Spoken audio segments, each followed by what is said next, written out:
Okay, so everybody ready to start? We might as well do the pledge. Since we're on the camera here. Only for that reason.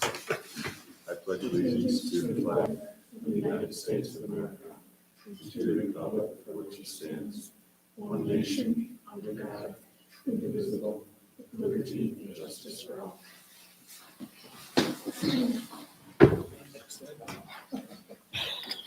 So we planned on getting together here and going over the battery law. And we can still do that tonight.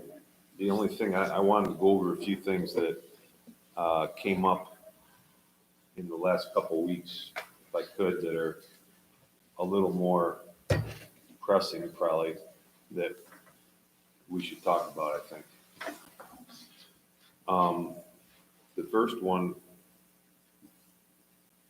is that we received an email from Adam Wingard with AES in relation to the Baird solar project. And he commented on some inconsistencies in our solar law. And I handed out the corrections to him that I came up with, but I didn't hand out this right here is what he came up with, the inconsistencies in our solar law. So I thought we ought to go over it, because if we have to make these modifications, they have to go to the county to get sent to the county for review. So the solar law is on the website. I got it right here. But the first one is underneath 350-115. We have a place in here that talks about that the USSES shall be permitted only in the AR district, subject to a solar system building permit and a special use permit and a site plan approval by the planning board. So when we put the solar zoning together, the intent was to keep it consistent with the wind, which the wind zoning is set up in such a way that the town board makes the final decision based on the planning board's recommendation. So that's the way I would call it. I just wanted to make sure everybody else called it the same way, right? So our zoning currently says that that the site plan is going to be approved by the planning board, and it's not the way it was intended. So on that handout I gave you,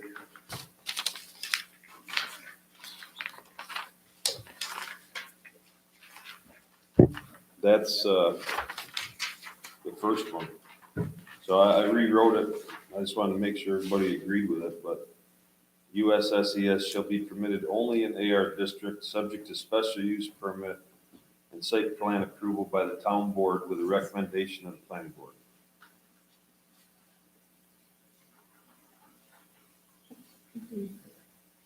Does that make sense to everybody? Yeah. Okay. The next one he pointed out was 350-119.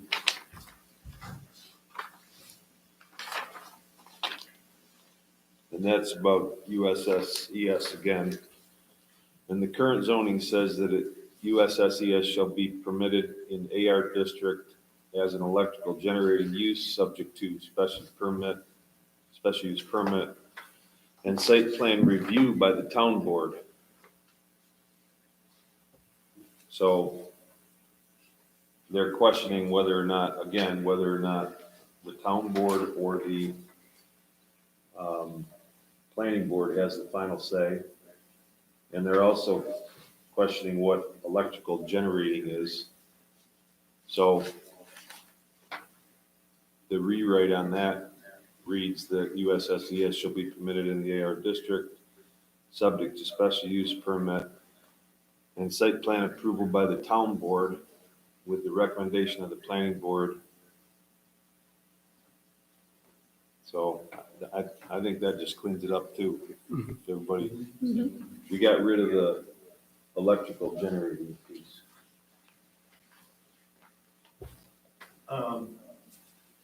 Back on the C that you're changing, the 350, 115C. Yep. You're taking out solar system building permit. Yeah, So does that, did we have that in there to generate more income for the town? we had that in there, I think, because we were referring to a small scale system when we wrote that. Because the large scale system is a special use permit, and part of that is, I mean, if you have a special use permit, I don't think you need a building permit. They're all in one, I believe. Is that the way everybody else? There was something that we talked about, one of the towns had where they were generating money on the building permit. I don't understand. We can find out about that probably through our fee schedule.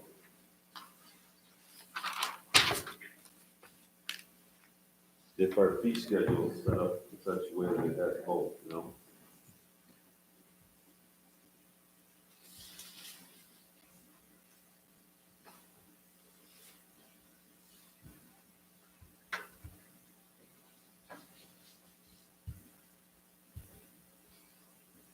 So that would be what they had, you can take and design.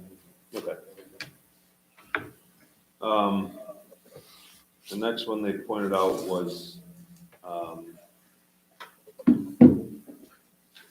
again, a clarification, section 3, 4.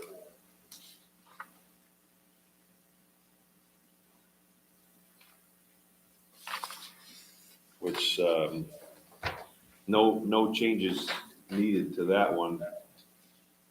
The list of permitted uses is hereby amended to provide for USSES as a permitted use subject to special use permit and site plan approval by the town board with the recommendation of the planning board. So that one didn't need to be changed. And then that one, again, that's my understanding, that's exactly the way we wanted it written on all these cases. And then the last one is note 4 in that same section. Currently it says USS shall be permitted only in AR, or in RA, sorry, which should be AR. District subject to solar system building permit and special use permit and site plan approval by the planning board pursuant to provisions. So that one would be, shall be permitted only in AR district, subject to a special use permit, site plan approval by the town board and recommendation of the planning board.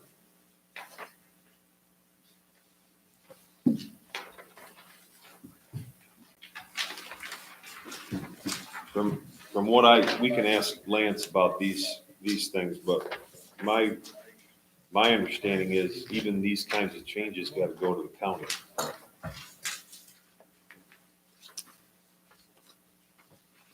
Yeah, because we had some changes the first time. Remember, we had some typos, or it was Yeah. going back and forth, the same thing. Because of the size of the unit, we interchanged it. Must not have caught this one. Yeah. That's all this is. Now, the other piece is that Lance sent an email out this week, and I can give you a copy of it. If you'd like, I can just send it to you by email, but he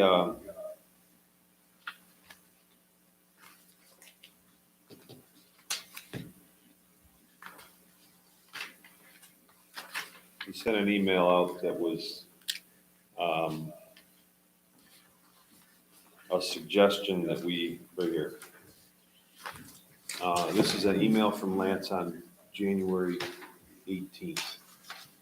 It says, I think the planning board should review these changes and incorporate at least the provisions regarding host community agreements, beefed up decommissioning rules, and security. So what he did is he sent us the solar law from Shelby, which he, I think, was reviewing with Shelby for some reason, or with Sean or town board or whoever, but his suggestion is that we consider modifying our current solar zoning law to incorporate some changes that are a little more stringent, so that we're consistent with neighboring towns.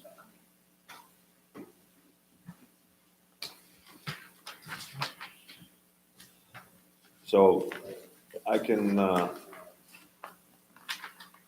make a copy of these. He suggested 6, 9, and 10. Would you like me to make a copy of everybody from Shelby? Or do you want to? I'll make a copy. If we're going over it tonight, yeah, I'd like a Yeah. copy. Yep. Please, thanks.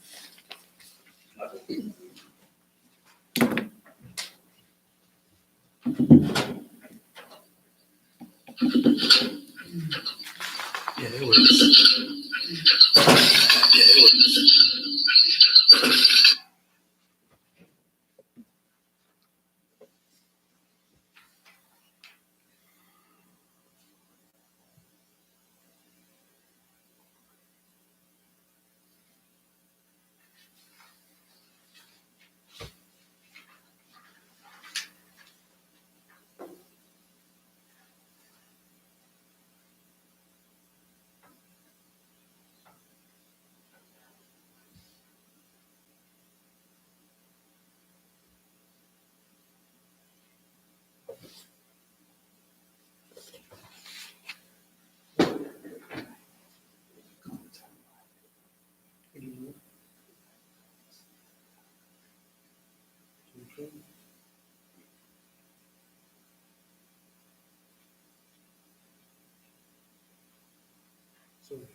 Well, this is actually a letter that was sent by the town of Shelby to the adjacent towns and counties.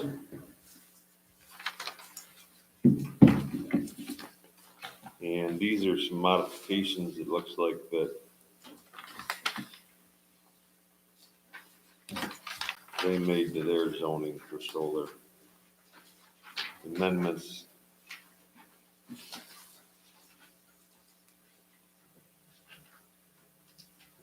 So this is, the purpose of the law is to amend the certain provisions within the town of Shelby's existing law regulating solar energy systems. So Lance sent that, and he said that I think the planning board should review these changes and incorporate at least the provisions regarding host community agreements, beefed up decommissioning rules and security. And he said we should pay particular attention to items 6, 9, and 10. So the first one, 6, is on the 3rd page.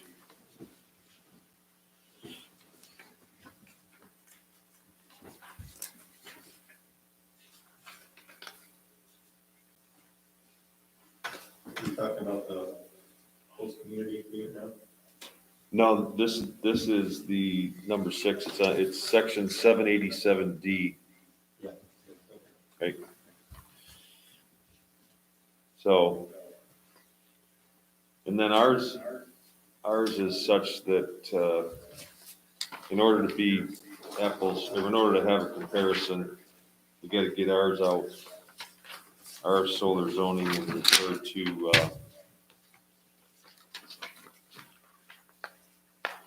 our last page. And our last page is the only place in our current solar zoning that talks about the home rule.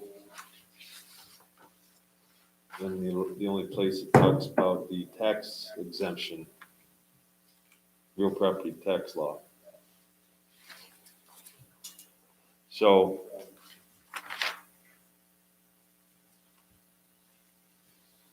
currently, we don't have any wording in our solar zoning that references host agreements.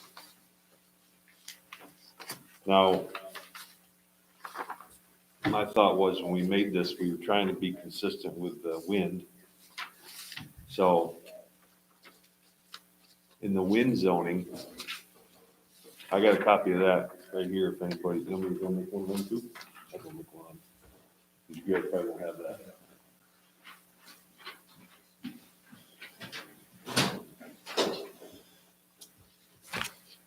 It would be nice to know about all this ahead of time. I could have brought the papers.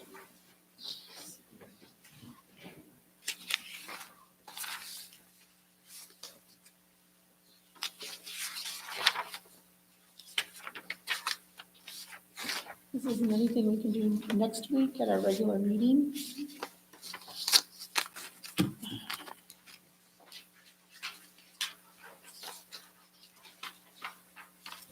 Give it a time to look things over.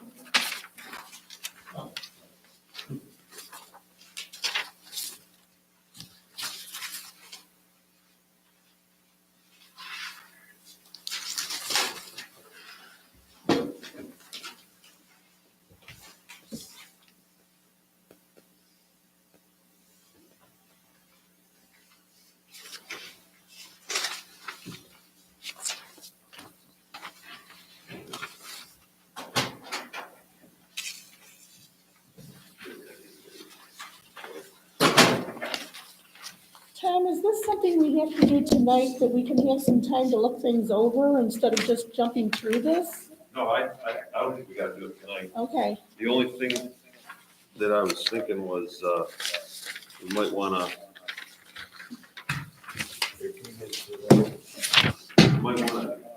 talk about this at our next Regular meeting next meeting. week. Yeah, And if we gotta make changes, the sooner we get it to the county, the better. right, right. But tonight is kind of just throwing it at Yeah, us without. I know, but no, I don't think we gotta make any decisions tonight. I think we can take it all with us and Okay, all right. But just for clarity, the one that you stapled, this one, has the modifications, if I'm reading this in the brief section, that goes along with his recommendations to be more in compliant with what? Yeah. The stricter decommissioning and host agreements and all of that. right, we're gonna Just to get, tighten it up. yep, we're gonna Okay. get to that. All right, I just wanted to. Yep. Because I took my staple out like any other kid, you know? Yeah, Shelby's a lot more, you got to do it. yeah, this is the only one we went over, this is the only one we went over so far. Okay. So now we got a notification from Shelby to the town and suggestion from our town attorney that we should modify our shoulder zoning to be more consistent with the adjacent town. So the first one again, that he mentioned that he thought we should change is 787D, which is number 6 on the third page of the Shelby. And when we did this, my understanding was that we wanted to be consistent with the wind. So the wind zoning we have talks about C, goes over the details of the host agreement.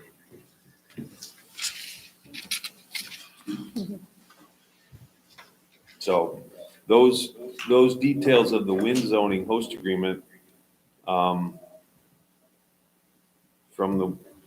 that, along with the suggestions from Shelby, I combined them to my ability and did this one here. Okay, So if you want to look at that and review it, we can.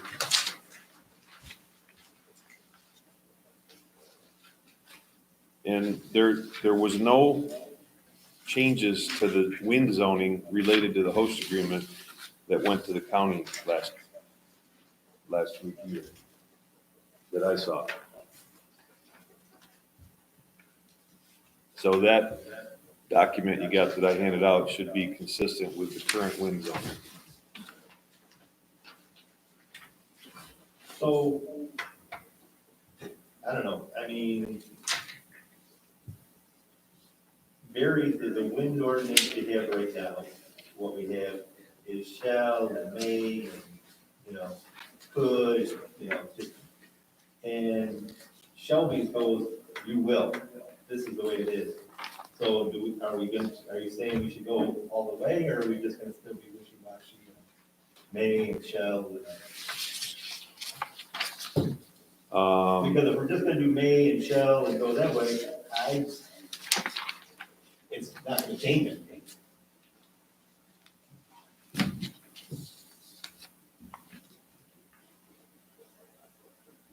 I think you should let our attorney handle some of that wording. Yeah. Well, that's the other thing I was gonna get to. I asked Sean about, hiring a consultant to review these changes so that we could get a suggestion from them. And he mentioned Labella. So I was thinking that we should send these changes to Labella and get their opinion on it. Is everybody in favor of that?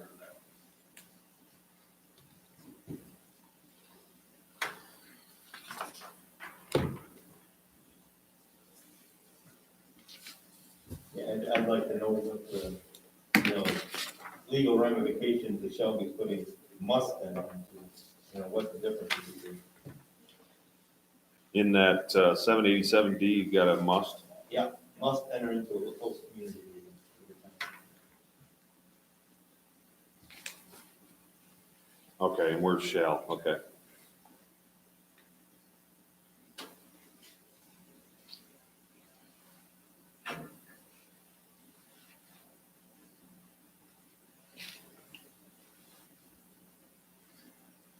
Okay.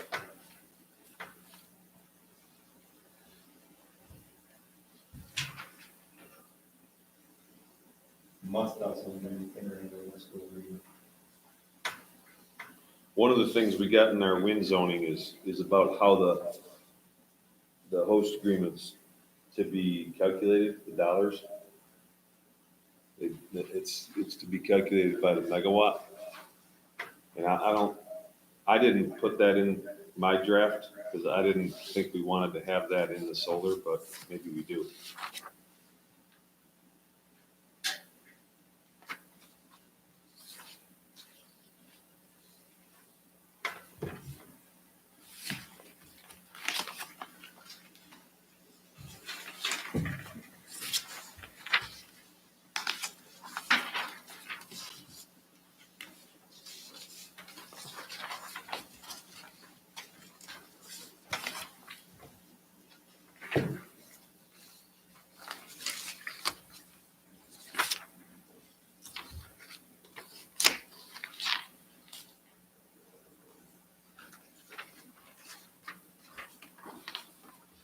So that there is that's what Lance called 6 in his letter to his email about Shelby, and then the next one is 9, which talks about decommissioning. And then these are the changes that I came up with, really, the decommissioning, based on his recommendations.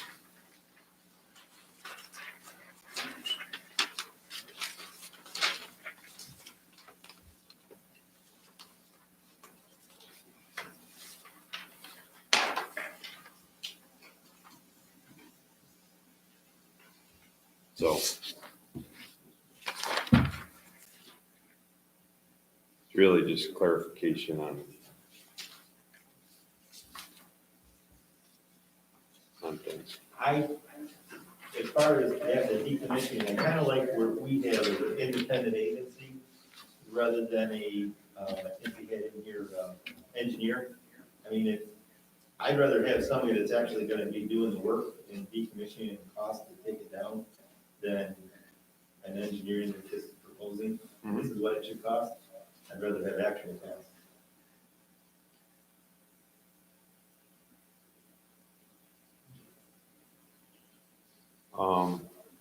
We had our current zonings written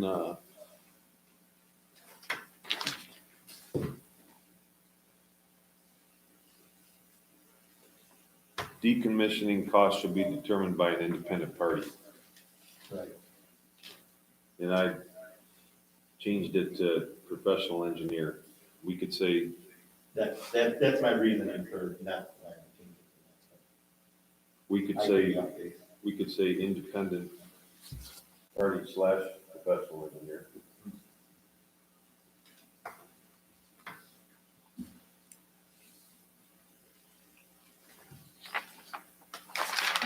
We think you get a better idea of the actual cost of somebody that's actually going to do it.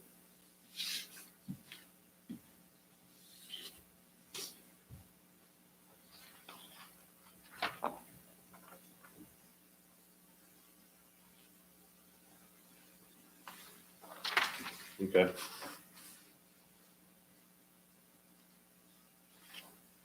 Does the word independent mean the person that's gonna do it?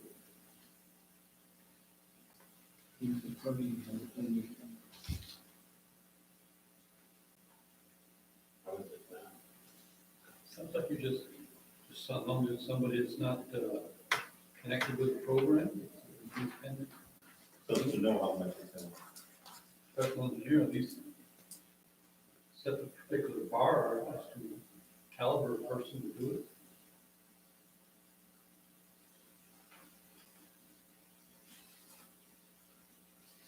I think the choice, it's up to a choice, who determines who that professional engineer is. Independent, Professional engineers are made professional engineers by the state. Yeah. You just can't go putting the name on your title. You have to be registered with the state. But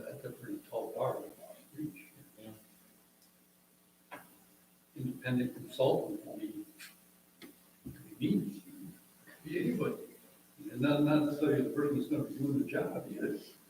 I don't think we should get rid of the professional engineer though.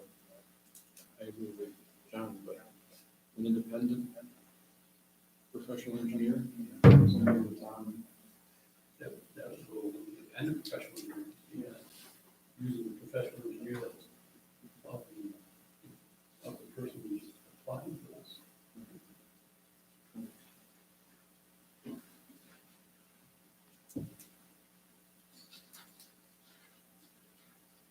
And I would say somebody that they're not getting, I think that should be somebody we should get.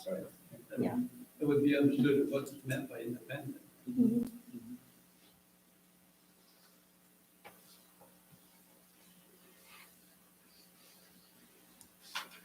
You could just insert third party professional engineer.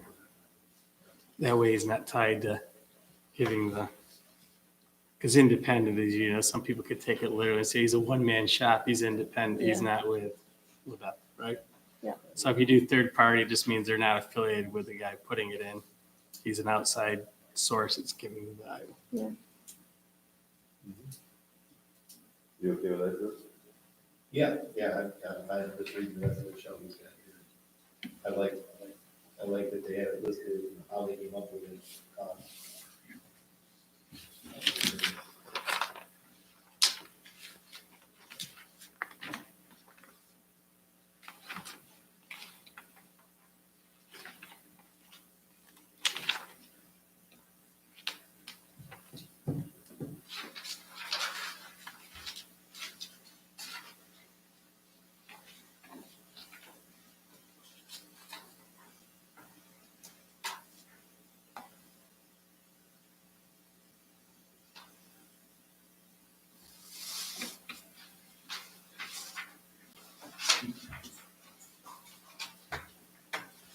Okay, well, we don't have to vote or take any action on this, but it is concerning to me when we came up with this and we really didn't have a consultant review it.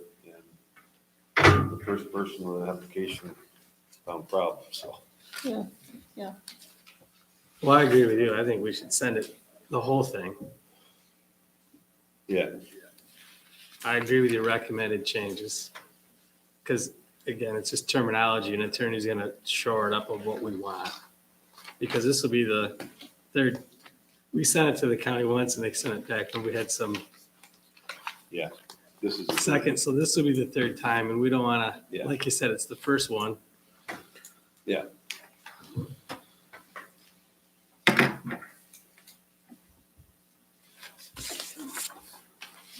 And if we're going to send it for one, you might as well have them look at the thing. I mean, John, I just run up bills, but I'd rather just get it done right so we don't have to keep revisiting it.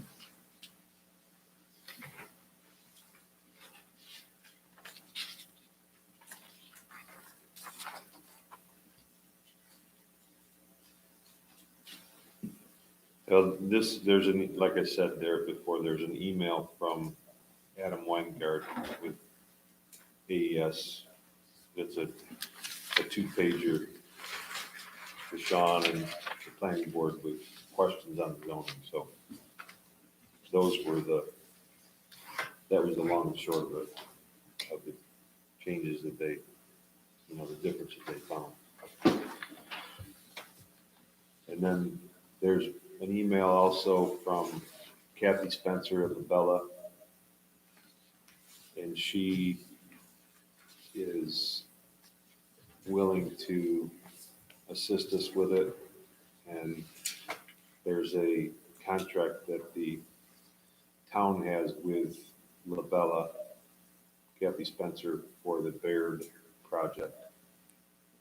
So they're going to be the consultant for the Baird project. And she also offered to assist us with these other things.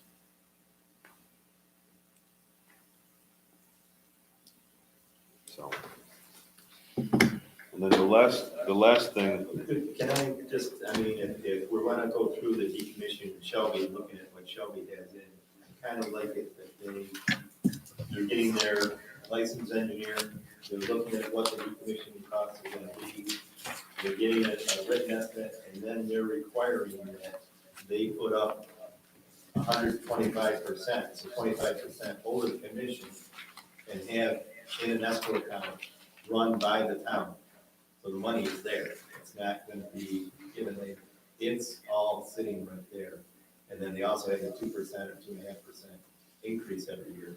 Yep. And then, so they can, as soon as the solar messes up for a year, it doesn't work, they give them the opportunity to do what they're gonna do, and if not, they got the money right there and they start taking it down. I think that's something we really should have in place.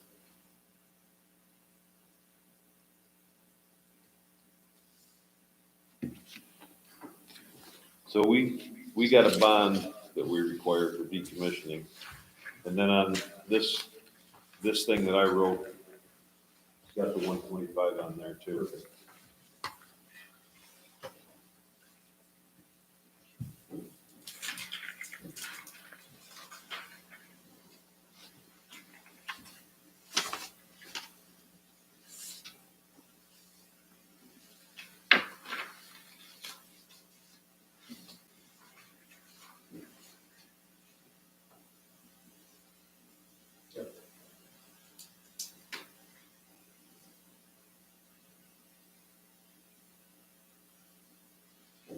I thought we had something about escrow account here already in our current one.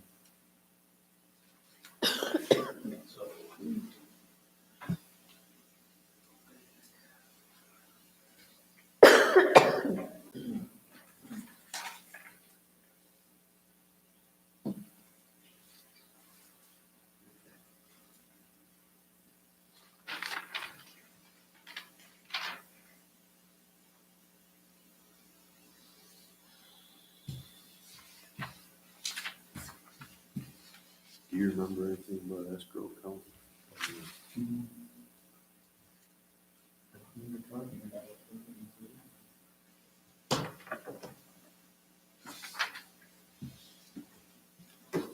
I think it was just a bond, really.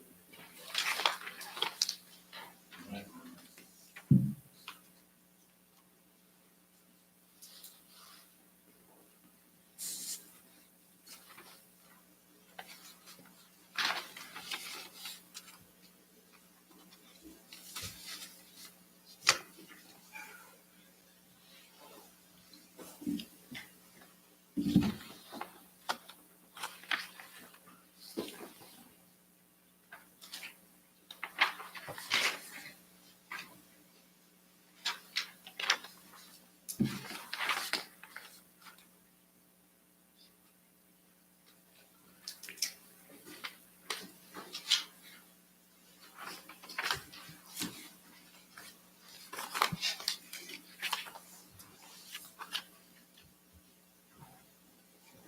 We required the escrow account for reviewing the application if we wanted to go to an outside attorney. You wrote that in your, the host agreement Yeah, section. it's in the host agreement.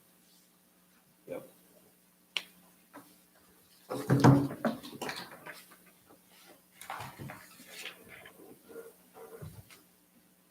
The host agreement fee shall be in addition to any payment in lieu of taxes.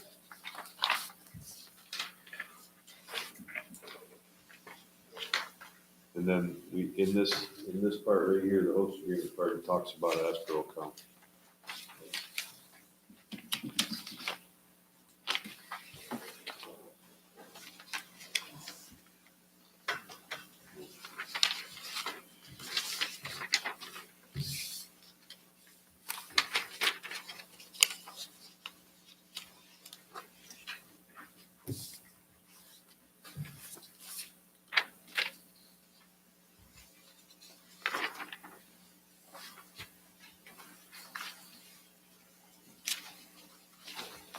Okay, so my thought is we should hold on these, give everybody a chance to review them, like Pete said, and then we'll vote on them at the planning board meeting next week. That make sense? Yes. Just one question. Are we voting on to send these to county, or are we voting on consulting with Labella? We'd be voting on Just- sending these to LaBella Okay. for review, yeah, yep. Because I don't think we should send them to the county without having them. No, I agree. Right, That's all. yeah.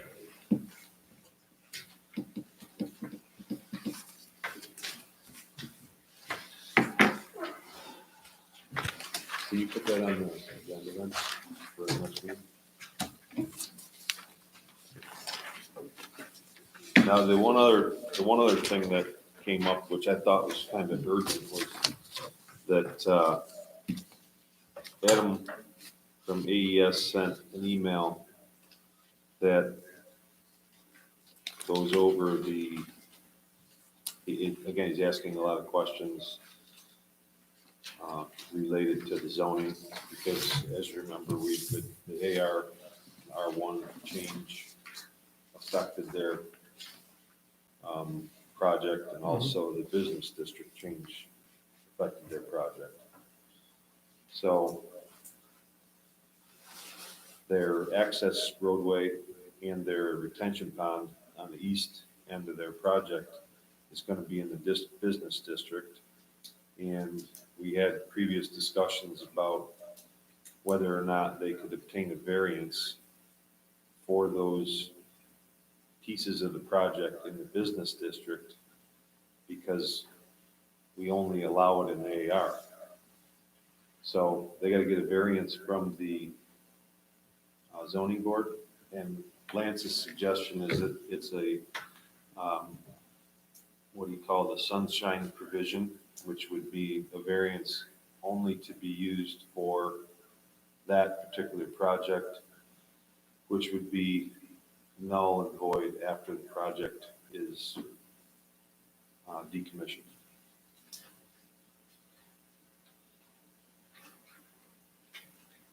So again, we could ask, The reason for that is because they had already applied for it before we changed the zoning. no, the reason was because we don't allow solar, USSES solar projects in the business district.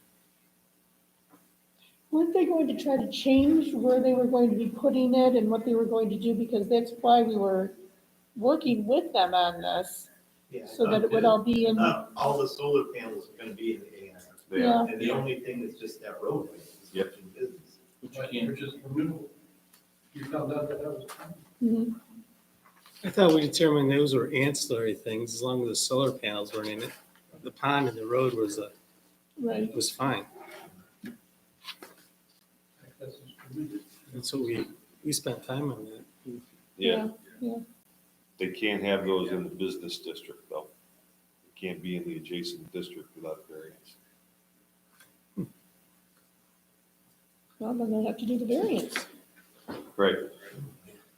That was your suggestion from the beginning, because we were talking about changing the zoning for the project, but we can't do that, obviously. Well, why do we need to treat that different like the sunshine deal you just mentioned? Why is it gotta be? Why can't it just be a regular variance? I think because it's got to run with the project, so that it's not like a variance that runs, carte blanche, it's for that project.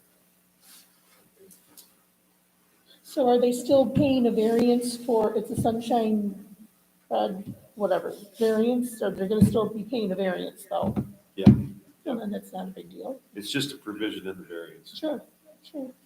But the other piece of it is, the way I recall the project too, is that they needed some side variances because the north and south property lines were going to be, their project was too close to theirs too, to those lines also, wasn't it?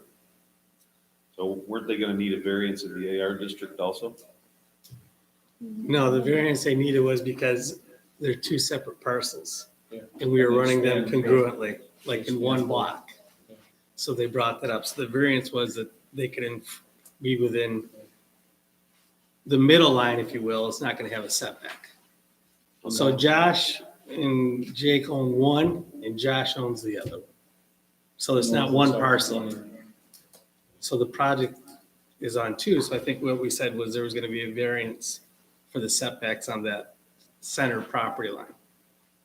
Because it's one project that expands two parcels. So it was gonna be all right on the sides and on the setbacks, but in the center line, because they're not gonna break the project up and run a fence, they're gonna just do one fence, and that's what the variance was. They had a project in Ridgeway that went to the county back in, I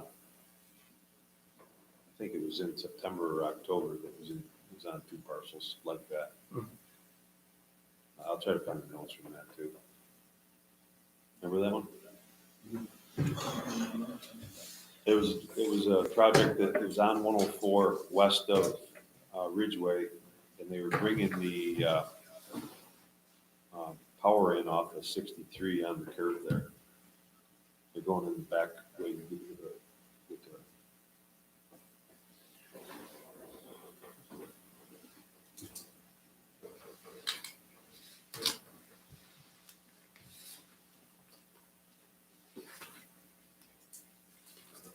All right, well, I'm sorry to screw up the agenda, but I thought that stuff we should talk about before we get too far away, since these projects seem to be happening pretty quick here.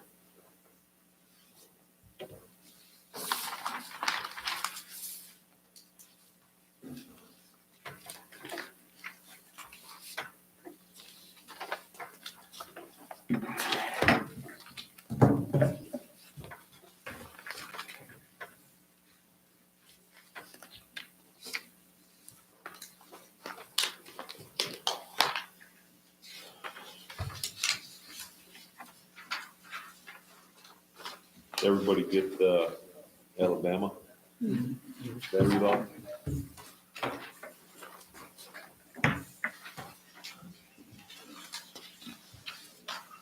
I don't see a big difference of wording from Alabama to Clarendon's. They pretty much copy each other.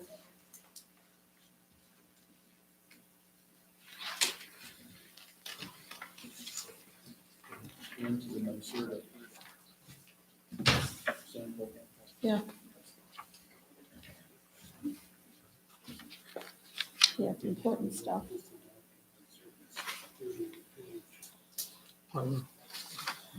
That seemed reasonable.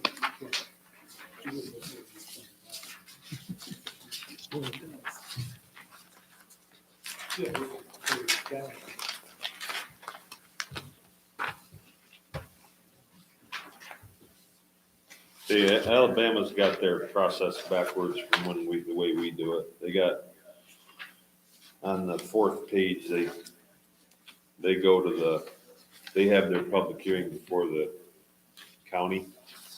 We usually do ours. Town did it different, but our board does it that way. Now, here's the other question. Do we want the battery storage law to have, we aren't gonna have any host agreement in that one? You know, if you read the NYSERDA one, which is that big document, that is, they're all evolving. These are always changing. You put this in writing, and that's why I like Alabama's references, whatever is applicable at that time. But I mean, the easier way out of it, because these guys doing these battery storage, they're not just some guy who's decided I'm going to put one of these up. They're already familiar with all the regulations. So that we just make sure it's applicable to the NYSERDA policy at the time. And then, in my suggestion, then we just worry about the setbacks and some of the verbiage is all the same, the definitions is all the same. And we just make sure we can agree upon what districts we put it in, the setbacks, in, the decommissioning and whatever the applicable fees. But I read both these, and you keep going back and forth, and you got to be an engineer to figure it out. And they seem to address it all in the NYSERDA policy, but it's pretty technical. Yeah. I can't see any of us sitting here and if they threw one of those at, knowing if it was applicable to the right laws and outside of just demanding it and Yeah. using third-party counsel, the project's worthy of it. That's my take.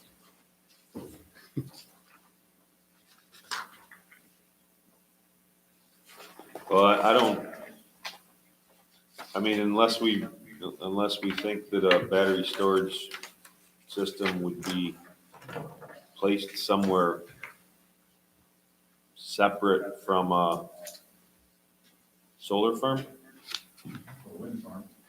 could be near a wind farm, right? They don't need to be near any of those, to be independent. They just need to be near a power line. That's all they need. There's no advantage to have them next to solar, next to a windmill. When you're tied to the grid, it's citing them, if I was, you were one of these people citing, they want to be as close to a three-phase power line as they can be. What's the easiest way to tie in? Right. That's all that matters. And a lot of them that we've seen. are So Jack, can you explain it, because you do, so I can get my head around this. They really are just trying to draw the power, take power and store it when it's at low demand, correct? Basic, and then they can use it when we need high demand. It has the storage to put it in there. Is that in layman's terms? What they're being used today, Yep. right, because they're relatively small, and until they get really, really big, but they're relatively small, it's what they call load regulating. You know, they're taking the place of what we call peaker plants that are brought online whenever there's a demand, high demand. And our electrical system is a completely, what do you call, it's an immediate, it's a dynamic system. If somebody turns on the light somewhere, somebody's got to generate more power for that one light. When they want to switch the lights off, somebody's got to be winding down generators somewhere. It's a completely, real-time system. There's none of this, there's no backup, there's no storage, nothing like that. Of course, turning on the light has barely any effect, but more and more, like, this thing goes through cyclic things through the day. In the morning, everybody wakes up, everybody plugs in their coffee maker. When you're talking thousands of people, it makes a demand, and they have people, their grid regulators, sit there and watch this, and they ramp up things slowly, but that doesn't, those things that happen throughout the whole day are cyclical and depend on the year, the month, that goes on. But what it can't do is anything that has quick interruptions, quick changes, and try to do it with the peaker plant. The batteries are great for this because they can respond so quickly. They can respond in fractions of a second because it's power that's chemically stored. It can be turned from chemical into electrical immediately. There's a lot of big talk about it being used to try to suck up the power from the renewables. And as they get enough of them on there will be, to some extent, it can do that. As far as from day to day, it's not going to be able to suck up power throughout the summer so they can give it out throughout the winter. Solar. That's way down the road, massive amount of power, and I don't think it will be done like batteries. But the fact that batteries can respond so quick, it takes care of making sure your voltage stays constant and your frequency stays constant. And these systems can respond real fast. They'll be plopping them down all over because they're one they get. It's like any other power plant. The grid system needs a certain amount of this to regulate their line. And as they're trying to go green, shut down coal plants or gas-fired plants, whatever, anything that burns fossil fuel, these things can take the place of those.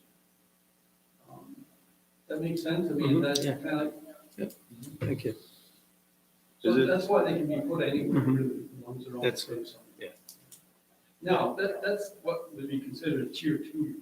Yep. Now, tier 1, which there's very little talk in here about tier 1, is batteries that people would put Outside the house. in their house Yep. or their business or a farm, anything like that, where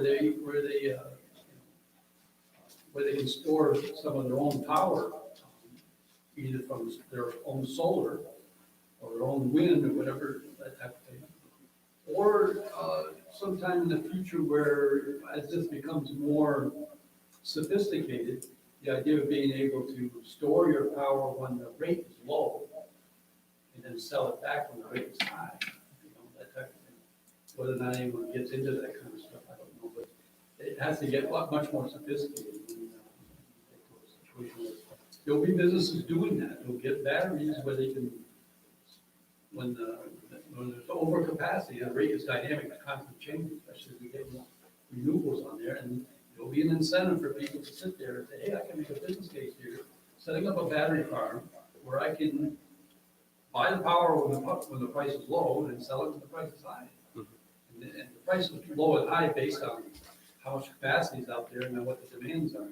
When the demands are low and the high capacity, the price falls down, the guys with the batteries are going to bring the power in.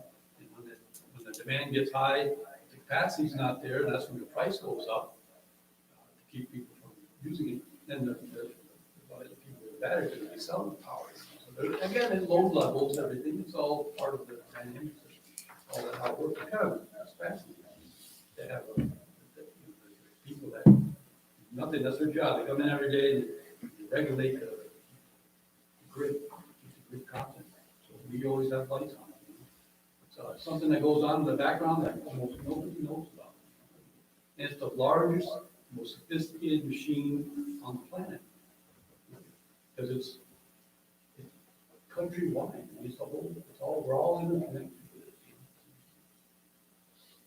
it. Anyway, let's deal with this. Thank you. So it really goes hand in hand with the solar and the wind to some extent, where, like John said, it's gonna be, you're using the battery when the power, you don't need it, and then you can use it when it's low. My problem with it is, and it's pretty safe, but there have been accidents.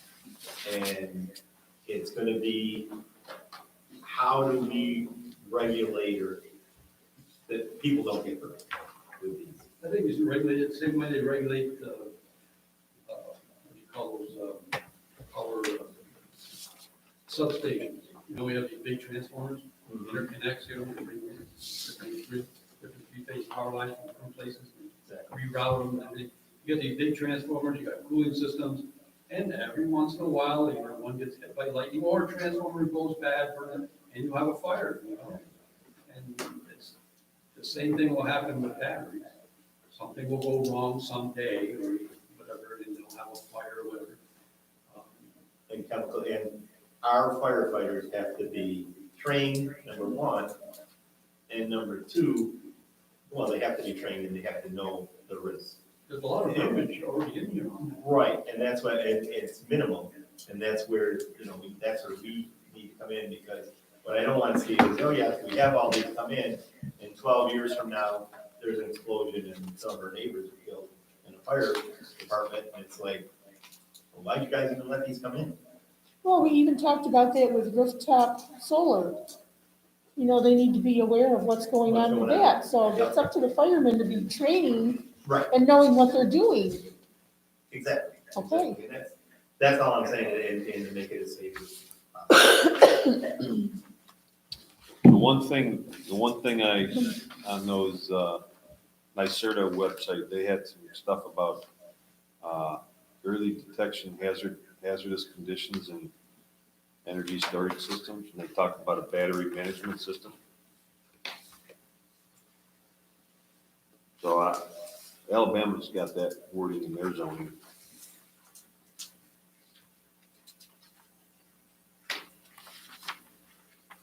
About a battery management system that monitors the temperature, amperage, and All these. That's Battery management system is like a piece of hardware, like equipment, so it monitors all the cells, make sure they're all the correct voltage being shut off, not overheating, not short, all this stuff is shut down. Yeah. But you don't get a fire, but again, any equipment, things can go wrong. I mean, you can't, nobody wants to have a fire, but will it happen? thing. That's why you don't put them in you don't set these up in the middle of a housing tract, any more than you would set up a windmill in a housing tract, You have to have appropriate setbacks. Again, to me, it's very similar to the way you look at where the substations are located, like the one on 31 across from the urgent care. That's what you're gonna see. You're gonna see a fenced-in area. There's gonna be a bunch of these, looks like cargo containers, whatever. They're gonna be set up on gravel, and all this, connected to the grid, very benign, It's been there forever, and you'd really notice it when you go by. Yeah. That's what they're gonna be like. And they should be located in places like that. There's not a whole lot of people. I don't know how to put that correct verbiage. Well, one, I see that Shelby, for their noise level, where New York State had 60, they had 40. That was one thing, so. Alabama or Shelby? Alabama. Yeah. Alabama. Shelby had 40 and 60.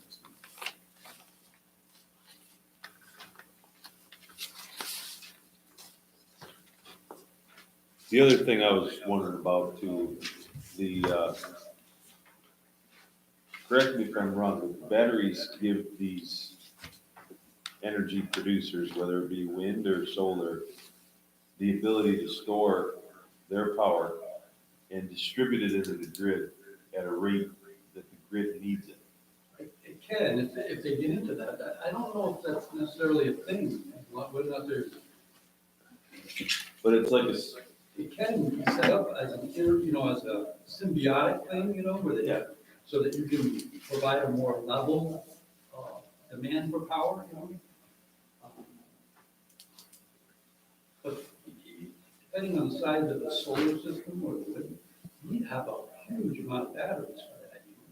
Right now, they're really just being used for line regulation, keep the line regulation, like a regulator, and which means they can push a lot of current out real quick and absorb a lot of current, to take the peaks in and out, These are peaks that might occur over minutes or maybe an hour or so, but not for days, that's complete, if you've got a big drain that's going on for days, you better go turn on a power, another plant, ramp up the plant somewhere, blow more water over the turbines and over in Niagara. These batteries are like, right now, it's a small thing. And if they come in and set up a couple acres, where they can charge things up. It's not right now, it's not gonna be for doing what you think. Not to say it couldn't happen, and not to say sometime in the future that it would be an incentive in the state, an incentive to try to regulate your power output day and night, about 24-hour period.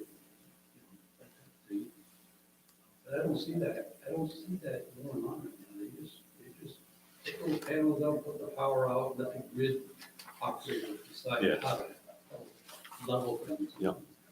And right now, that's such a small part of the whole energy mix, because the grid can handle it. Just like panels on my roof and put all kinds of power out in the summer, they find a place for it, it's more than I can use, and they give it back to me in the winter. These big solar farms are probably going to do the same thing until there get so many of them that they become, 10 or 20% of the power mix now. Now we're gonna have a problem. When it goes dark, you need somebody to. And that's where batteries come in. Batteries can, if you get enough of them. Yeah. Well, we're gonna be, General Motors announced yesterday they aren't gonna make any gasoline and diesel light duty vehicles after 2040, so. Small season. Small cars. Yeah. Yeah. Kodak was. Like people that like. You remember the day when Kodak said, we're gonna be the leader in digital energy too. They just can't, these car companies are just not gonna be able to get out real. Just like Kodak couldn't get out of its own way as far as moving from film to. It's sad to say, but a lot of these car companies are just gonna go that way. That's another topic.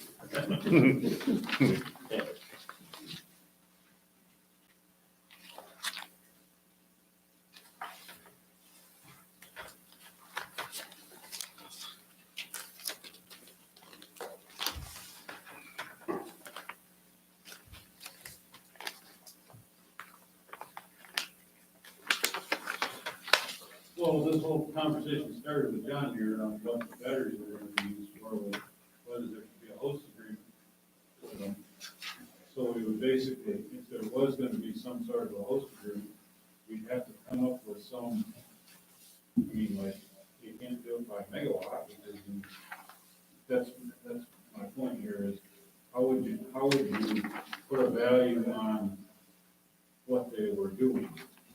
Like with solar and wind, you can go by megawatt generator, but what are you gonna do with a battery? They do it by capacity. That's why they got tier 1 and 2, so how much they can actually store, which is basically how many. Megawatt hours. That's how we measure capacity.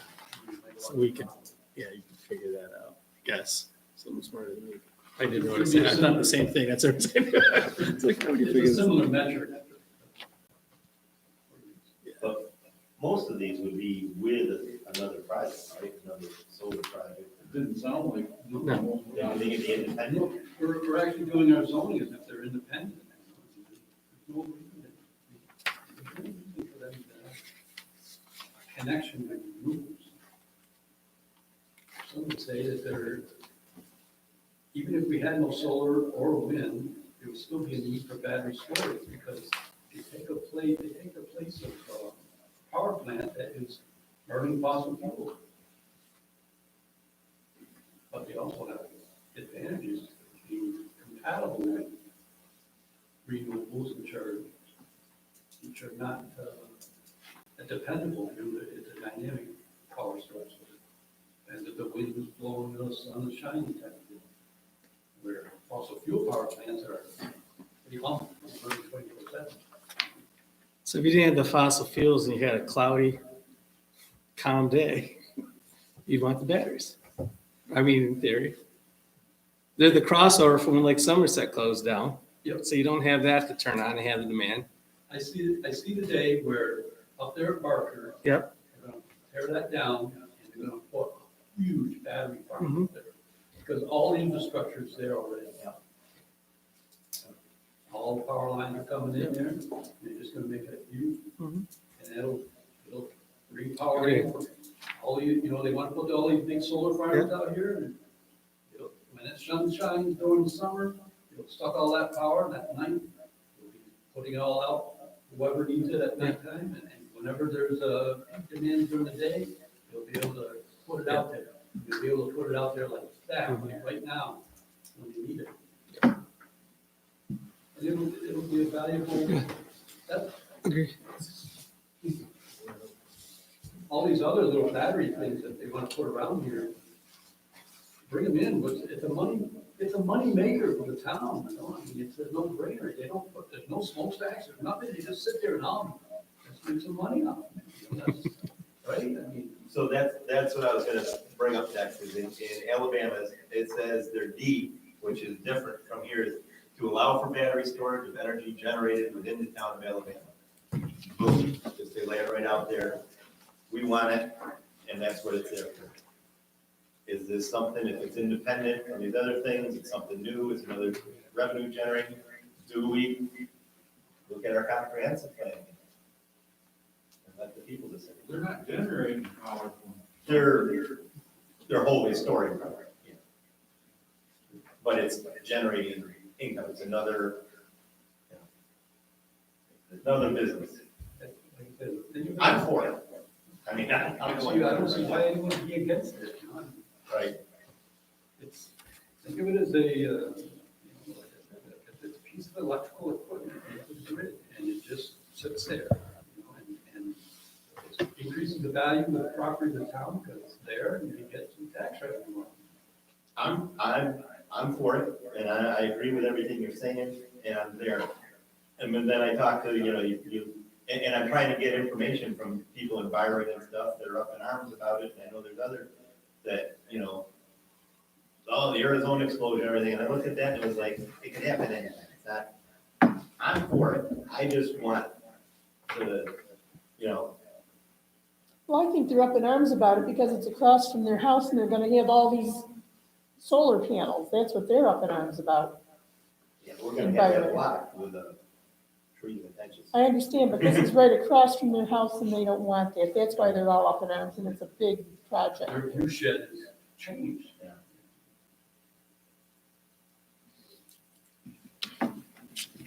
So back to our battery storage law. Yeah. So, My, you know, I'm talking about it, we're looking at the one in Alabama, it's fine. But the fact that it's so geared toward tier two, and all the requirements for tier two, right? And there's hardly nothing about tier one. I don't know, maybe it doesn't need, I mean, it seems to me you would want to have something like specifying that when you apply for a permit, that you have some way of signifying that you're putting in some industry qualified equipment in your house, you know, not just some, a bunch of deep cell batteries at Walmart. I mean, you know, it's trying to get a energy storage tier one system, you know, I mean, that's the thing that crossed my mind when I looked at it. Requirement for tier one. Make sure you go.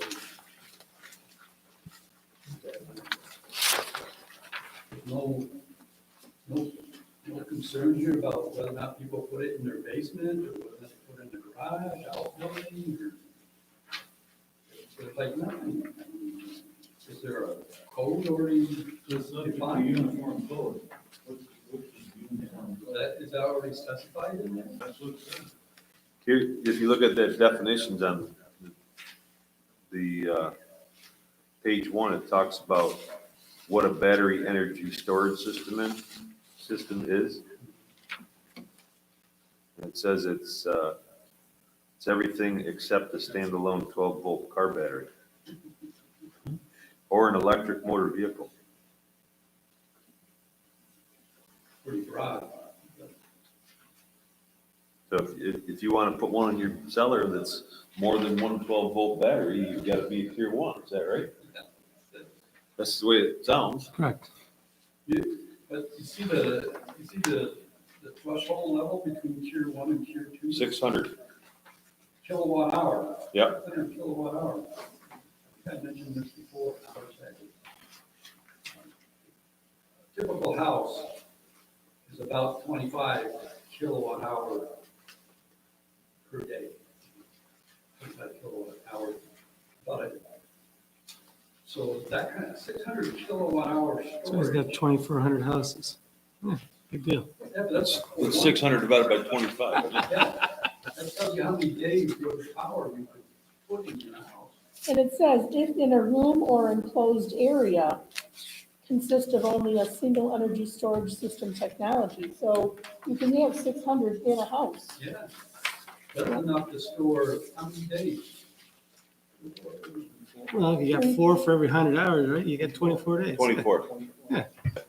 But it doesn't have to be, it can be smaller than 600. Oh, yeah, yeah. It's 1 to 600. I just. But that's the max, yeah, But there's only Two tiers. right. I think it's because it was NYSERDA's first chance they just threw it out there, that's 600, because no one's gonna come here for an industrial plant for their house. You can see it for a farm, but it's probably gonna be greater than 600 kilowatt hours if they wanted to, Typically, you know. right? Yeah, well, it's hard to say. Yeah, I mean, I think it was just a subjective number that they threw out there, because if you go back to the definition, they're all tier one we have right now at home. So if you look on page 4, it says that anything less than 600 is exempt from a site plan review. They have in here on the tier one, battery energy storage systems for 1 or 2 family residential dwellings within or outside the structure shall not exceed, and 80 is the highest they have, 80 kilowatts. Oh, that's in and they don't have, and if it's inside the house, within utility closets and storage and utility spaces, it's 40. So the 80 has to be a detached garage, exterior wall, outdoor. That's on this battery energy storage system model law. That's her. I think so. Yeah. So that's back to my point. They always, even though they made it shorter, they reference back, they're vague to it, but it goes back to you have to have adopted a sort of Yeah. definitions if you really want to be in compliance with this. So,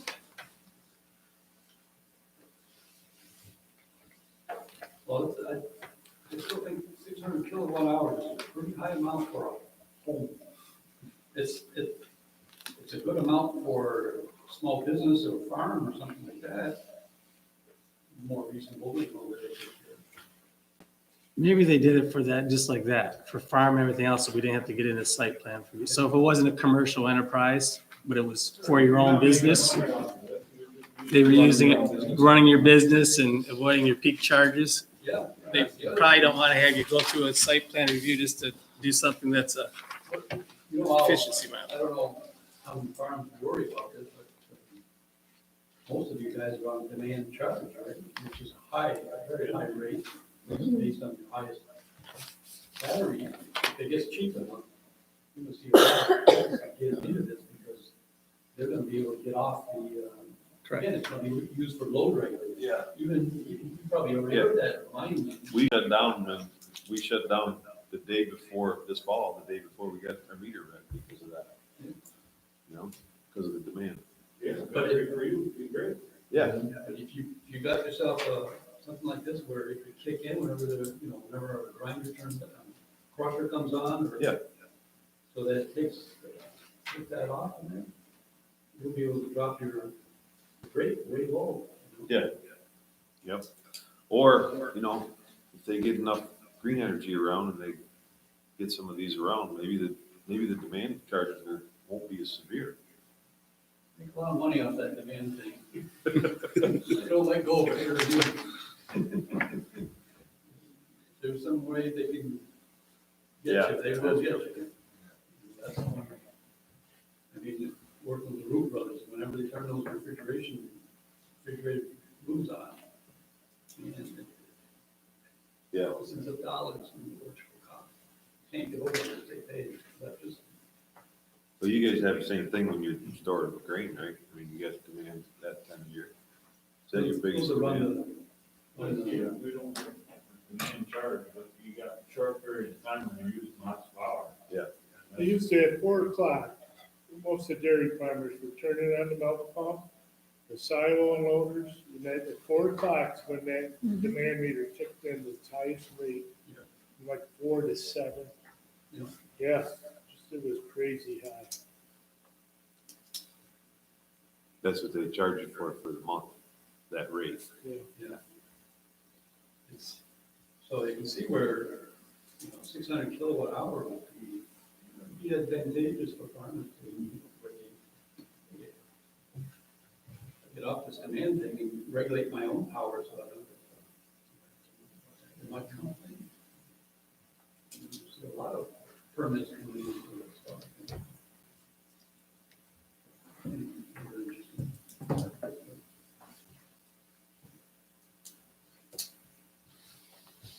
It'll have to be a lot cheaper where it is right now.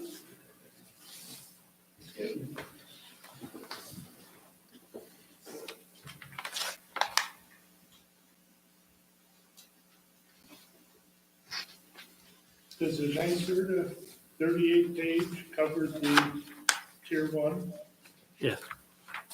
And definitions and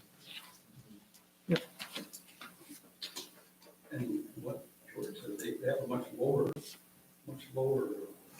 EV kilowatt hours. They had a limit on it. A lot lower than 600. well, they break it down into what you can have for a residential use and then they sort of one. You could still not have to go through a site plan review on 600, but you can't put it inside your house. You have to- So again, that's what we really, I mean, that was why I said, look at the NYSERDA has all the definitions. But they do a good job of identifying here what zones you want it into, like, ground cover, the fence all the way around it. And that's kind of the stuff that, I mean, as a community, we can do. And my recommendation, then just look at the NYSERDA, because it's going to evolve, as you're saying.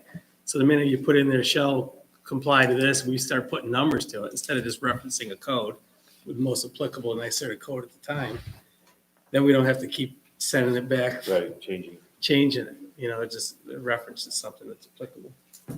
That short conversation I had with that Taylor Quarles, that's what he said. It's all right there. NYSERDA's got it. Because I asked him for some other towns, so he suggested go with that. Well, if they're geared up to deal with it, then any of these outfits that come to town or whatever, their machines are gonna comply, and away they go. Right, but NYSERDA is the minimum. We can go through and we don't have to go by the minimum. I mean, we don't have, you can use it and go through and just say, just like Alabama did with the 60 decibels when they put in 40.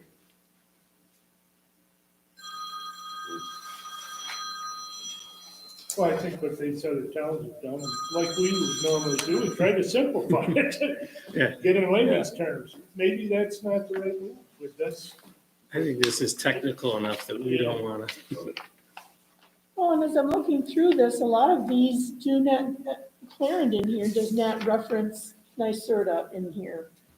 So if that's what we're gonna do, we're gonna need to make sure we put the references for what we're doing, like the noise level and the kilowatt hours and all that, that's gonna have to be referenced.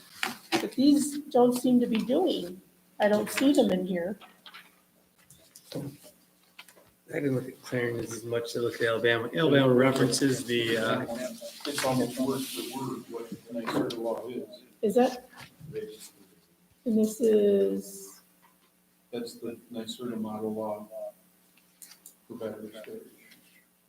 and that's what Alabama's using, but I don't see the, They don't, it doesn't say that it's taken from NYSERDA, it's just. they're just adopting it as their own. word for word, you see it. if they take word for word, that's okay, but, yeah, There's they, I mean, the highlight in the model law in gray where you should put in bear yeah, town. Very, like 1 hour, insert 62 planning board days, or yeah, who's gonna be there. okay, all right. I'm all for keeping things simple, but in this case, we don't know what we're doing. Really. Well, we want to make sure that it's complete when we do it, so that we're not doing like we're doing solar There you go. energy now. Yeah, But but, if we get somebody like LaBelle to look it over, are they gonna just say, well, you went by the NYSERDA model law and that's good enough? Or are they gonna embellish on it? Or look at other towns and see what they're looking at? probably gonna give it the blanket, right? We might have done it down a little, give it a little more time. But at the end, they're gonna say, yeah, that's good enough. We had senior council look at it too, and after 4 hours, we decided this was perfect. You missed an eye. These people look at it, isn't this a cost? Yeah, Yeah, it is Yeah. a cost, Yeah. yeah. Do we have any idea what that is? Yeah, it's around $120 an hour. And they said they needed 8 hours to look at it, so. $1,000? And how many times have they already looked at it? It's the same. You can't tell me that they didn't already look at it for somebody else. Oh, this Alabama went to Hudson Russ, I think, in Buffalo. I was just gonna say, this Or no, this one reads just like the NYSERDA thing, and you can tell this was drafted. Yeah. They didn't take any shortcuts. They put a couple things just to say, we modified it. Maybe it's the sound, I don't know, the difference between 40 and 60, I guess. It's only 10 pages. But, well, yeah, they took all the examples, and they sort of really went through and, Yeah, see, I think this NYSERDA one, put our words in and send it to town. They pulled out, like I said, they pulled out and said, it's okay for that battery storage in the town of Alabama. boom, and they left out, I'm not gonna find it now, they left out E. Whatever E was, I think that was in some environmental thing. Well, I know from reading the sort of example, there was talk about different chemistries, different battery chemistries. They don't talk about that at all. I think we got the NYSERDA one laying in front of us and just went through it. I don't see anything wrong with it. My only comment is that, they had such a high number of people. So, they use for between tier 1 and tier 2, which is probably good, for small businesses. And the fact they have very little as far as restrictions on it, just getting a permit. Now, I don't know, that's part of the permitting process. You have to supply, like when you get a permit for a building up, you gotta supply a drawing and all this, Yeah, they gotta do a site plan review for one, tier 2, for tier. Well, it says on page 3, a building permit's required for all battery storage systems regardless, so. Oh, okay. That's what that means. You gotta show that you're using, It's right there, page 3. that you're, You gotta have a battery management system. Setbacks gotta be right. most people are gonna buy something off the shelf. So you're gonna buy a Tesla Powerwall. Yeah. for your garage, But the NYSERDA's model law doesn't talk about it. Much in there is. No. The guidebook is 60 pages long. The model law within the guidebook is 12 pages. So it's not a whole lot different. So it's the same.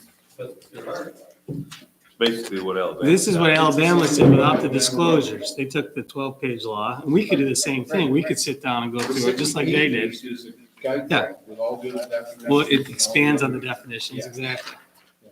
That's why I was saying is,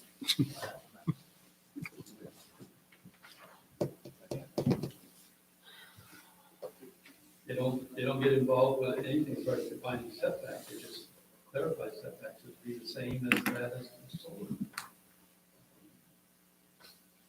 Yep. Tier 2 battery management solar system, storage systems that comply with the setback requirements of the solar or wind energy system they're associated with. They're not necessarily- That was the one, right? Alabama one said. Yeah, now Alabama, The same as your building, not necessarily the project. yeah, see, where New York's got it broken down, like I said, 48, they just went right to 600, so I think they could get in trouble with that. Because they don't have anything smaller than 600? They just got tier 1 smaller than 600. Less than or equal to 600. And then they had a restriction on the house. Tier 2, they- You said it a minute ago, a restriction on the house that it can only encompass 2 houses? yeah, 2-family residential area, that was tier 1, that was the model law. They just went 600 under 600.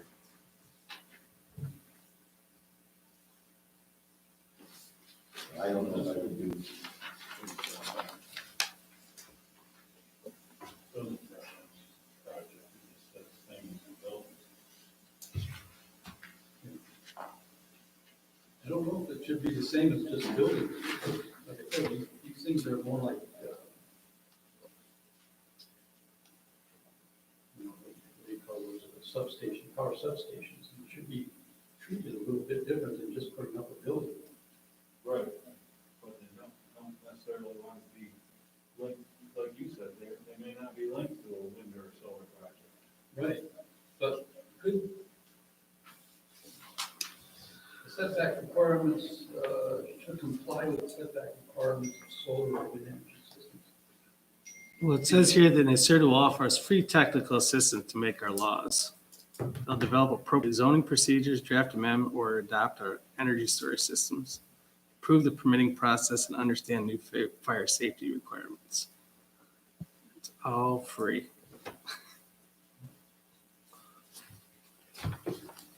Free. towns trying to do this.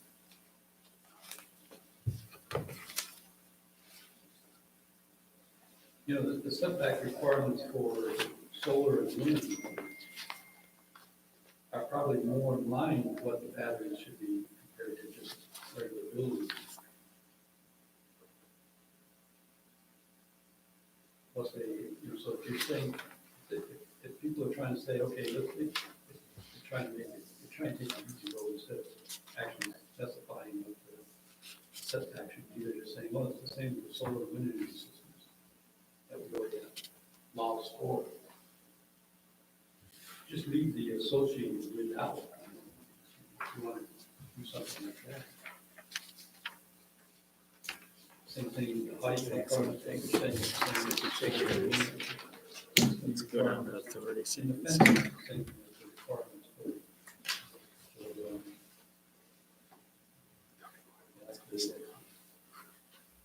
specified fence.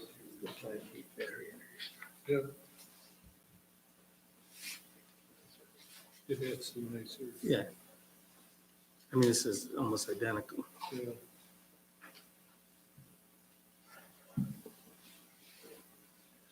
It'd be hard to do this, had to change it a little bit. Yeah. But in the end,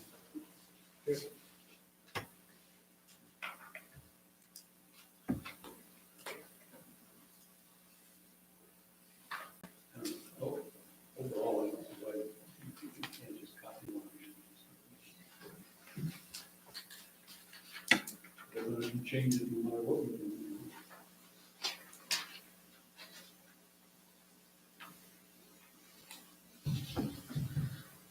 What do we wanna, one thing, we'd have to decide on what zones we want each different type in.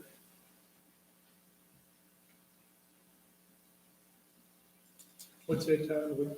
What, like, we mostly got business and AR now in our town, right? Mhm. And we got a little bit of planned development. We don't have very much, we got any R1 left now?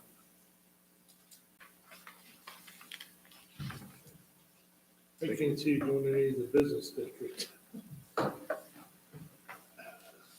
You what? I can't see any of that happening in a business district.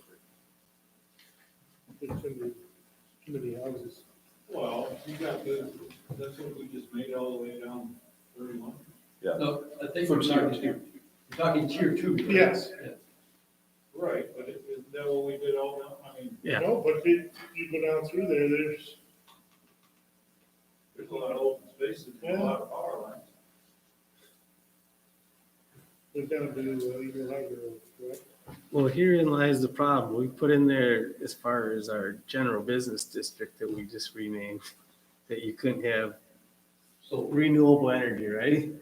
But these guys they would really prefer to be on the three-phase, correct? oh, yeah. Well, we were just giving them. So we just, Well, yeah, it'd be inconsistent to say you. That's my point. 500 feet away from 98, you want solar panels. But if you can want put your battery- Storage, you can put it right on the side of the road. Can't have that. I'm just saying, They could that's put- that's they could one thing set to up consider their when you bring battery that up. 500 feet past 98. The battery got 1,000 feet out in the field, from lines to it, it's still closer. Yeah, it's the same thing we're doing with the Baird project, right? East of one, Yep. next to the road. Yep. It should be consistent. though. Yeah, that's.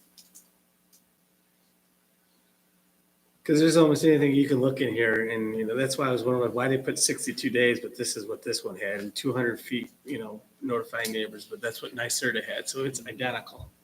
Yeah, I mean, and I think it should be more than that for identifying, for telling people.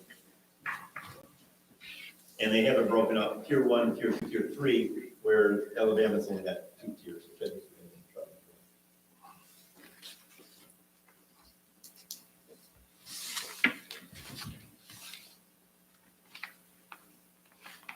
What section does it have, 1, 2, and 3, George? The law only has section 1 and 2. I don't have a tier 3 in the model Tier law. 3.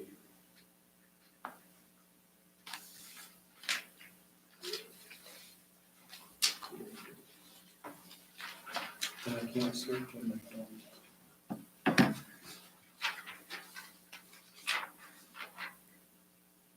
Clarendon's got tier 1, 600 or less, tier 2, 600 or more. And the model law has, so like the residential is less than 80, tier 2 is less than 600, and anything that's not in tier 1, tier 3 is over 600. And what page is that on, Georgie? Yeah, It's in what the page model is that? law thing, Because I just pulled this one off the internet. I got this one Today, right now. doesn't have that in the model law. Nope, I'm looking at it too, right now online. tier 3 doesn't have page. It's battery energy storage system, model law instructions. Remember that one?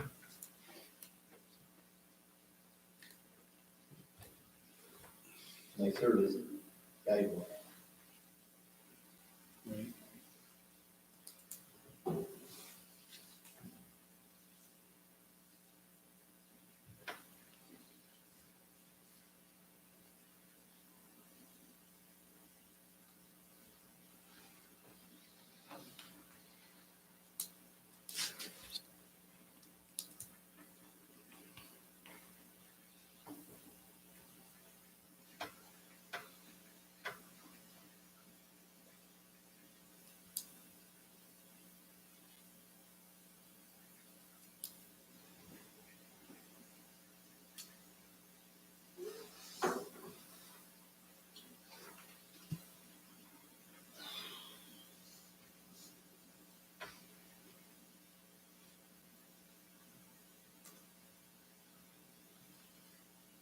Yeah, on page 7, it has battery energy storage system, tier 1, tier 2.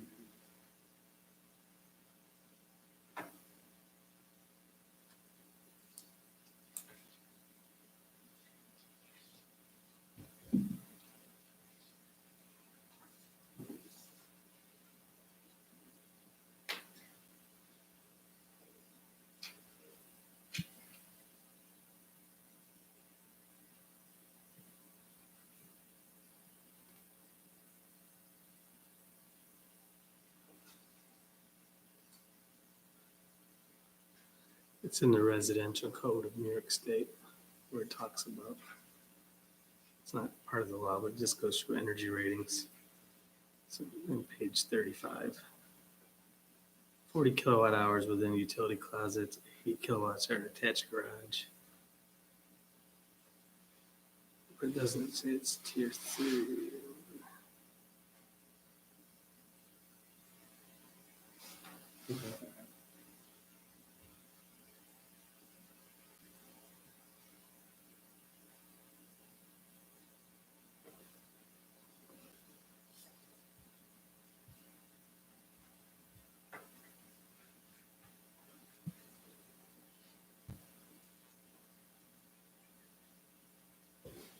So is the consensus that we go with what the model, working model is there from NYSERDA? And just kind of putting in our own information? I'll give that a 8. And this is getting us nowhere, we're just looking and looking and.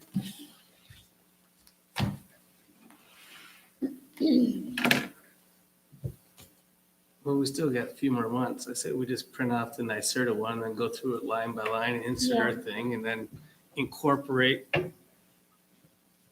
what's our feeling as a town, the setbacks and what districts to put it in and call it a day. That's probably all they did No, here. that's all they did. Well, Yeah. they kind of took some literally, I think like there's 60, like there's some, but you're right. That's all they There's did. some that just did word for word, but there's others that, make changes. Adjusted, Well, yeah. The less we change, the less we'll screw up Correct.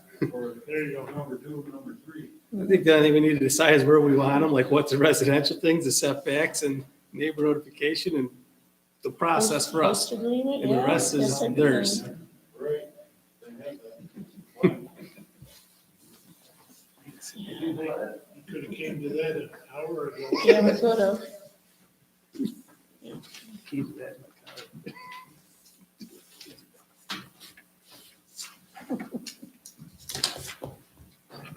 Okay, well, that's, does everybody agree with that, that that's what we should do? What's our time frame in getting that done? We take the model law and just go through it line by line. There's only 12 pages, right?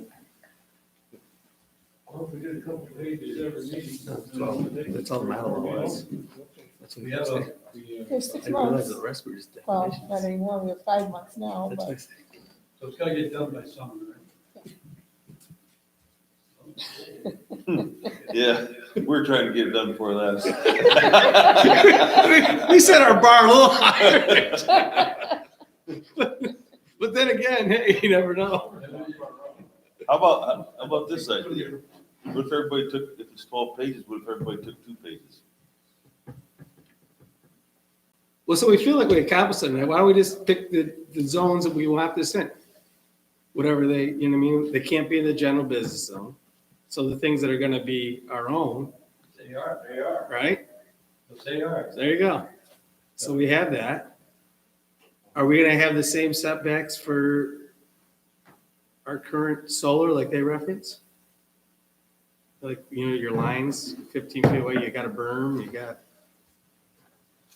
Because the rest is, we're not gonna change the codes and the laws, is what I'm saying. We can all take 2 pages, but mine might just be inserting town of Berry, yeah. right? Why wouldn't you want to put it in the AR or in the business district? It's not consistent with the, I'm not opposed to it, but they didn't want the solar in there in case commercial front wanted to be on 98. But you're talking about like tier 2, where businesses could utilize that. I think that's different than, tier 2 to me is a standalone operation where you just drive by and there's no factory there. It's just, it's a utility scale battery storage. That's tier 3. See, We only have 2. no, the Model Y has 3. no, the Bible law only has 2. It only has 2. You're the only one with model law. It only has 2. But if you go on to page 35, it does show 1, 2, 3, 4 about closets and all that for smaller ones. Okay, so they changed this already. I don't know. I got mine offline right now. I was I looked at it. reading mine I'm doing the offline. same as you. All right. It only has. So 2 as So a, this was from Make sure whenever it's we nice first Serta, started. make sure it's nice Serta. Yeah, Yeah. it's Okay. nice survey. Back to your question, Tom. I think, if I understand it correctly, in a business district, it's there for commercial purposes. People coming down 98, pulling over with whatever on people, and you're trying to keep that on the main road, right? A commercial battery system, there won't be anybody going to go out, there's no money, there's no parking, it's a static thing, right? You're taking up space that could be used by a business. And if we're going by the same thing as solar, it has to be 500 feet from the road. Our business district is only 500 feet deep. Right. So it can't be in the business district. If it's, If it's not in a business district and you want it on 98, because you want to get the power lines that are on 98, you have to be 500 feet, just like you would if you were in solar. right, Which is fine, I think, because it's just a static thing that sits out there. It doesn't need to be next to 98, like right next to it. You can have access to it, just like they do with solar. It's the same, makes sense to me. what if you had a business that was a manufacturing business in the business district, and they wanted to have a battery storage system next to their, As long as it's under 600 kilowatt hours, which is huge. it'd be okay. You need more than 600 kilowatt hours. but supposing they wanted to have a big one, okay? And they wanted to have it on their site in the business district. Buy the land behind them and put it on. There you go. no, I don't think that's, On the AR. I don't think that'd be a problem.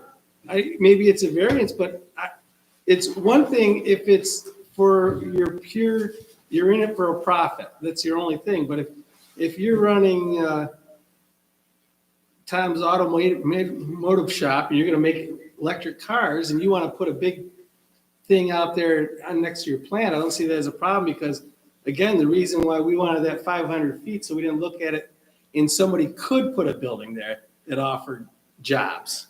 That's where so I don't think one eliminates the other. I mean, in that case scenario, like you're talking about, if you build a factory and want to put a 700 kilowatt hour thing next to it, I don't see why you wouldn't be allowed to do it. But if you just wanted to buy that land and put a 10,000 or 700 same kilowatt hour with no structure around it, is what we're saying, then just put it 500 feet off the road.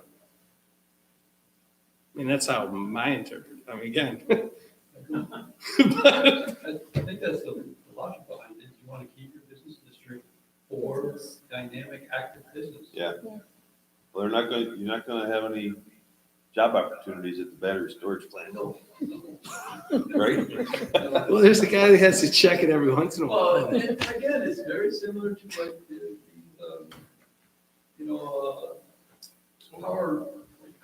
our substations. Yeah. Okay, there's nobody who's living there, working there. A guy comes around twice a year to check, make sure the fans still run and, that type of thing. Make sure nobody's cut through the fence or nobody's fried themselves, and that's about it, General safety inspection and on their way.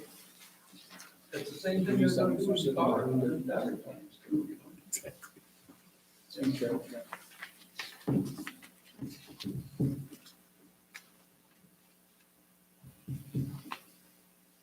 Okay, well, we got AR and it's the only zone it's in. Just like our solar, really, right? Mhm. Just for And tier- the setbacks are the same as we identified for the solar.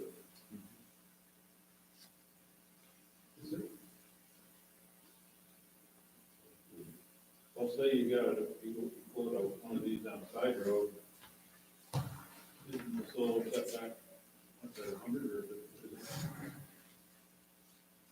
I don't know if it is more than that. It's more than that. Well, we don't want to get into all that.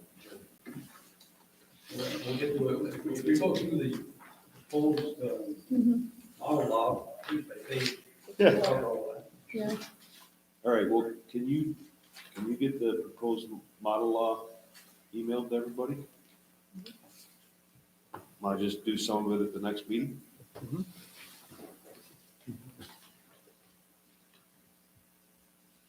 So at the next meeting on that previous subject you were on, we're gonna maybe vote on sending. I'll do it right now for you. County with those proposed changes. We're not gonna reform it any other way. Yeah, that we're gonna look over that stuff, the stuff we went over earlier. Mhm. Yeah, we're gonna look over that and discuss it again. Next Yeah. one. Yeah. Does it go to the county or town board? To make the recommendation to the town board, because those are zoning changes and the town board has to send those to the county. We can't send those to the county. Would be our recommendations to the county. But the setback is, on a commercial solar farm is 50 feet from property line. That's what our law is.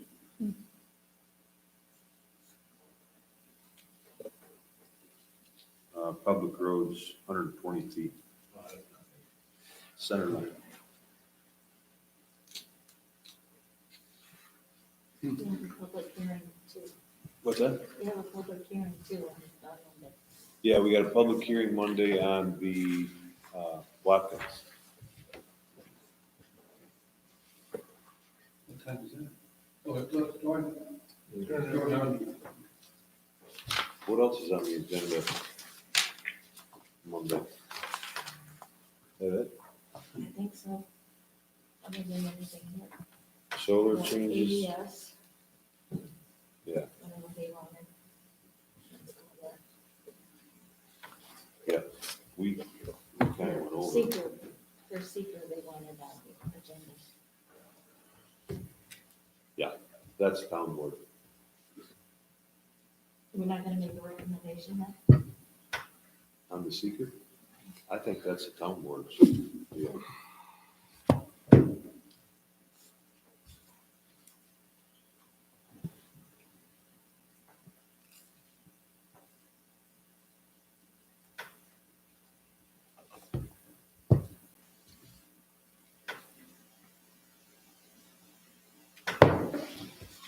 don't think we're getting the battery energy storage on Monday. Systems. I think we're gonna be stuck on that other stuff.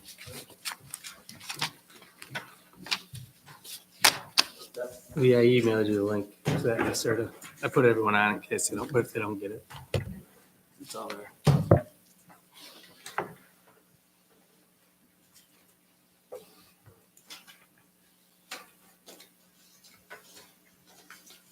Anybody here a Mac expert? They're not supposed to, that, Honeycrisp. Honeycrisp. Oh, yeah. That's right. Macs aren't supposed to get viruses, and I got this virus.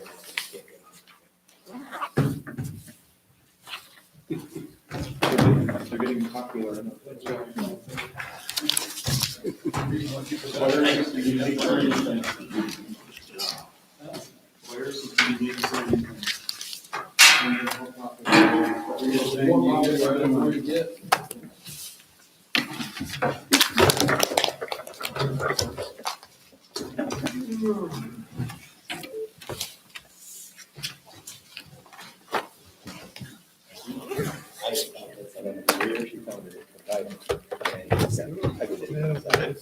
Yeah, so I don't know what kind of, give that to Gene. Okay. Thanks. Yep. I guess we'll go over these at the